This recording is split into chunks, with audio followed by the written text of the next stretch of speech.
Welcome back to Guns and Grilling. Today we're doing a straight, no-nonsense comparison of the pros and cons of short barrel rifles versus braced AR pistols.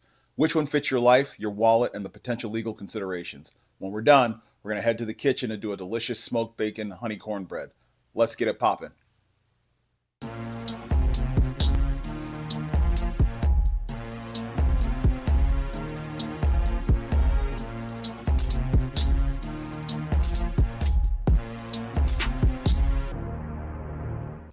So let's start off with some quick definitions. A short barrel rifle, or an SBR, is a rifle with a barrel under 16 inches or an overall length under 26 inches. That puts it under the purview of the National Firearms Act and therefore a regulated NFA item requiring a tax stamp and the completion of ATF Form 1 or Form 4, depending if you're creating an SBR or purchasing one. An AR pistol, on the other hand, is a firearm built on the AR-15 platform with a barrel less than 14 inches and no shoulder stock, instead featuring a pistol brace for stability. This design allows it to be legally classified as a handgun, avoiding the regulations for short barrel rifles, but the legal landscape has been in a state of flux for the past few years. A reminder, I am not an attorney. Please consult federal and local statutes and regulations to make sure you stay out of trouble when you're looking at purchasing either one of these. So let's talk about pros and cons of the SBR. So some clear pros, right? Number one, there's a clear legal classification once this firearm is registered. If you file the NFA paperwork and you pay the tax stamp, you own a registered SBR, and the legal status is pretty straightforward. Secondly, it's really designed to be shouldered, right? Because it's got a stock, and the stock will give you a stable cheek weld and better controls for rapid, sustained fire, generally more controllable than a braced pistol when firing from the shoulder. Additionally, a vertical foregrip can be added for even more stability and control. And the other thing it'll provide you is if you go to the range and you've got a registered SBR, there's less ambiguity. Is that an SBR? Is it a pistol? And particularly if you're traveling with this weapon, when it's properly registered and you have the right paperwork, if you're going to travel, you need to get an approved form 5320.20 for interstate transport. And so that's a very clear process, and you'll be operating within the established NFA framework. So some clear cons, right? When you're talking about an SBR, cost and time. The NFA tax stamp is currently $200. There'll be a zero charge tax stamp starting in January, I believe January the 1st. And then obviously you have to factor in the ATF processing time, plus any additional costs if you want to set up a legal trust, which is a whole other topic that could take 30 minutes to talk through, and you can look that one up. The other big cons is if you want to sell an SBR to do a private sale. So there's some complexity there, right? You have to do transfer paperwork with the NFA. The buyer has to be legally eligible. If you have a trust, again, that may ease the transfer, but that's not free. Or the firearm needs to be put back into a non-NFA configuration and then deregistered through the ATF. So as an example, the stock would have to come off of this, and a brace would have to be applied, no vertical grip, and then it would be in a non-NFA format, and then you deregister it, and then you could sell it like you would sell a pistol. The other con is around transportation, right? As I mentioned before, to take an SBR across state lines, you have to submit ATF form 5320.20 and wait for approval before you can take it across state. You also need to make sure that the state you're going to allows you to have an SBR. So failure to follow the transport rules could end up being a federal offense and could land you in a lot of trouble.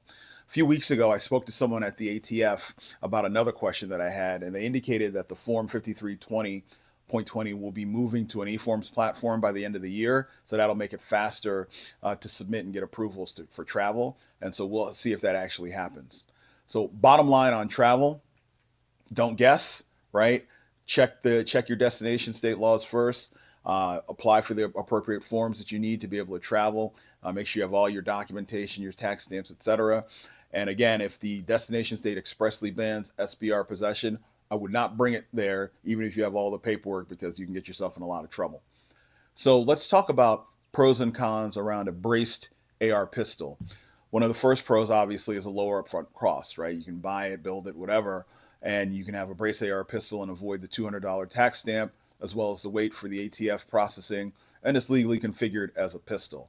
Ultra compact, highly maneuverable, short overall length makes it an ideal weapon for close quarters, vehicle stowage, or as a truck gun or whatever you want to do with it, right?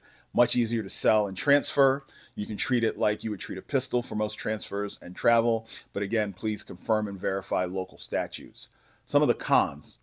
From a legal standpoint, there's some legal uncertainty and risk because there's been a lot of legal ambiguity and litigation over the past few years regarding the classification of a pistol brace platform and the enforcement. So keep that in mind if you go the AR pistol route, as things are not fully settled. There's also a shouldering risk, right? There's been a lot of talk back and forth. Can you shoulder it? Can you not shoulder it? Is it minimal shouldering? Whatever. But if the ATF or court later determines that the brace effectively makes this firearm a shoulder-fired rifle, you could be exposed to NFA violations if this has never been registered as an SBR. And then there's also a potential for retroactive action, right? Because the ATF's approach has shifted back and forth and litigation is ongoing. There's a non-zero risk that future rulemaking or court outcomes could complicate ownership or sale for certain brace pistols. So I would say be very mindful of that and understand kind of the environment you're in with a braced AR pistol and keep aware of it, right? So ultimately, let's wrap this up. So if you're thinking about it and you're trying to decide which way should you go, I would offer a few things, and this is just my opinion.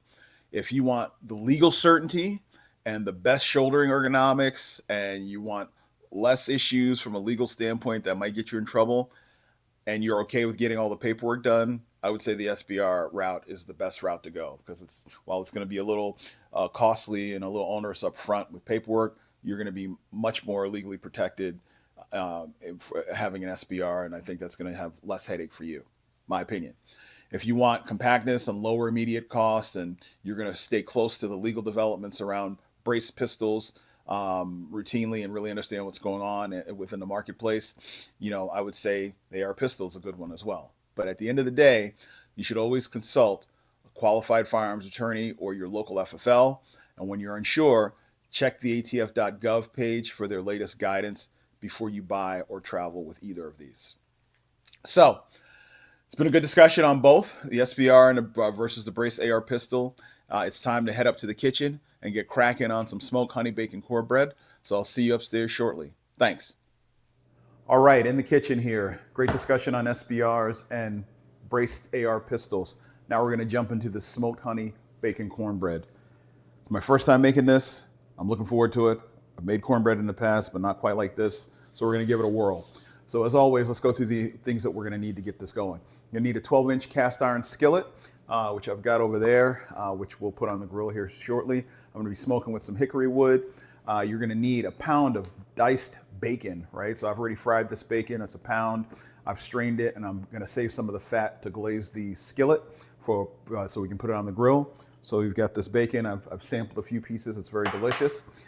You're also going to need a total of 1.5 sticks of butter. I've got 1 stick of butter that's melted here that I'm letting cool because I'm going to be mixing this in the batter here, and then another 1/2 stick that we'll use when the cornbread's ready, in combination with this Mike's Hot Honey to make kind of a glazed topping over the cornbread when it's finished. So you're going to need wet and dry ingredients. From a dry ingredient standpoint, I've already put in this bowl 1 3/4 cups of cornmeal, 1 cup of all-purpose flour, 5 teaspoons of baking powder, and 1 teaspoon of kosher salt. So that's all been put in this bowl, and I already whisked it and put it together here. For wet ingredients, you're going to need 4 eggs, which I've already whisked in this bowl. You're going to need about 12 ounces of cream-style corn and 12 ounces of sour cream and about 1/4 cup of wildflower honey. And so what we'll do next is here, we're going to mix the wet ingredients, and we'll give them a good mixing. And then, this sour cream will make this, make the cornbread come out nice and moist and dense. So it should be fantastic here. So it's about 12 ounces of sour cream. And then the honey I've already got poured in this measuring cup here. So we'll mix that in here together. Give it a little sweetness, so the end result here will be a little sweet, a little savory, and it should be fantastic. So we'll give it a whirl here. So let's get this honey out of here. And then we'll mix our wet ingredients together.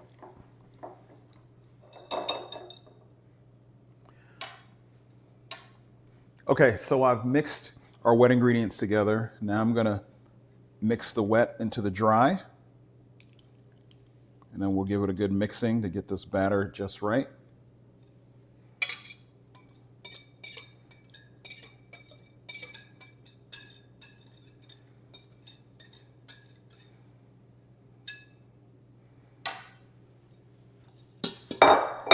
And then we'll add this stick of butter in here to add some additional fat to this to make sure it's nice and delicious. And then we'll mix again.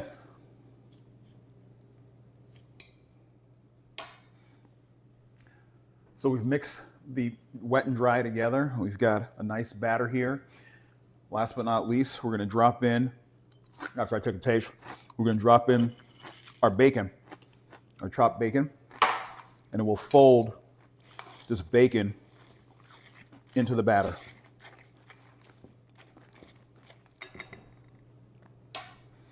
All right, batter's all done. Bacon's folded into the batter. And now what we'll do is we'll get the cast iron pot ready to put it on the grill, and then we will get it baking. All right, so what we're gonna do is when we get outside, we're gonna bake this under a little hickory smoke for about 375 degrees for about 40 to 45 minutes. We'll check it with a toothpick and make sure it's done, and then we'll put the glaze on top when it's finished. So be right back, and we'll see you out on the grill. All right, so here's our batter in our 12-inch cast iron pan. Again, I saved some of the bacon fat to coat the cast iron with. So grill-wise here, I've got some hickory smoke rolling under here, an indirect setup, so no matter what grill, whatever type of grill you're using, as long as this is not directly on fire and you've got some indirect plate underneath it, it's fine. And what we're gonna do is we're gonna set this in here, we're gonna let this cook for about 40 minutes, and then that should do it. I'm at 375 degrees. We'll let this go for 40 minutes. We'll check it with a toothpick.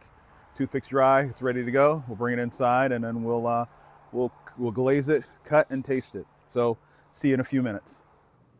All right, took the cornbread off the grill. It took about 50 minutes for it to come to get done here. Put a toothpick in, toothpick came out clear, so it's ready to go. I've let it sit here to cool for a few minutes. And so the final step is going to be to put some glaze on it.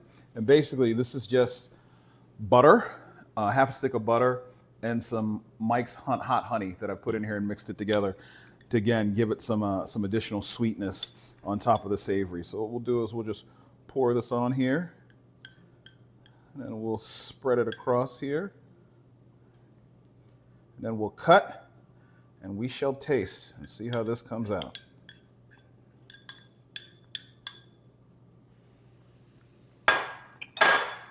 Glaze is delicious. We'll brush this across here. All right, that looks good. So we'll give this a cut and give it a taste and see what we're working with here.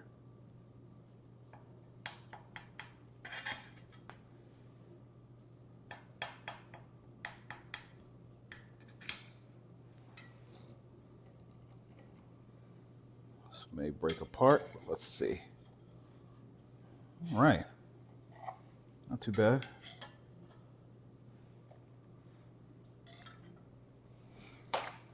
All right, let's see what we got here.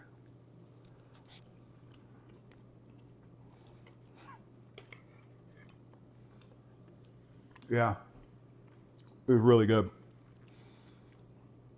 Savory, the bacon, the smoke, the sweetness of and the kind of the small heat of the Mike's hot honey. It was fantastic. So, like always, I encourage you to give it a try. This came out perfectly. So tonight we'll have this as a side with some barbecue chicken for dinner. So this should be a crowd pleaser tonight. Thanks again for watching this episode of Guns and Grilling. Obviously we talked about SBRs and pistol braced AR pistols. We went through all the pros and cons of both. Good discussion. You know, if you're making a decision, obviously you got a lot to consider.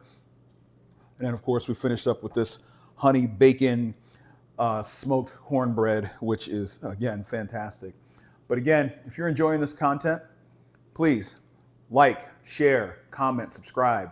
Got any ideas for future videos, what you'd like to see from a gun content standpoint or from a grill standpoint, drop it in the comments, let me know. And as always, we really appreciate you here on the channel. Again, like, share, comment, and subscribe. And always remember, smoke, sear, and shoot. Thanks again for joining. Take care.